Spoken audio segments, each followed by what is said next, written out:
Bạn có biết rằng khi hít vào một số loại khí nhẹ hơn không khí, giọng nói của bạn có thể trở nên cao hơn, nhẹ nhàng và vui vẻ hơn rất nhiều không? I want to do some more things in mine. Một trong những loại khí phổ biến nhất là khí heli. Nhờ vào mật độ thấp hơn, sóng âm trong thanh quản của chúng ta di chuyển nhanh hơn, tạo ra âm thanh trong trẻo mà bạn có thể đã nghe.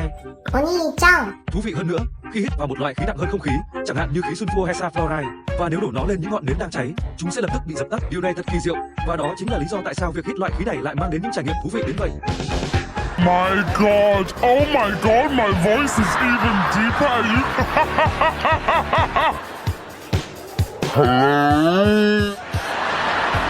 Còn khi xem livestream quay thưởng của Xsuom OKVIP vào khung giờ cố định 19 giờ đến 21 giờ hàng ngày từ 20 tháng 1 đến ngày 31 tháng 1 sẽ có cơ hội nhận nhiều phần quà có giá trị như 16 ô tô VinFast VF5 và Toyota Camry. Tham gia đường link mình để ngay dưới phần bình luận, các bạn có thể mời thêm bạn bè tham gia để có cơ hội nhận quà cao hơn nhé.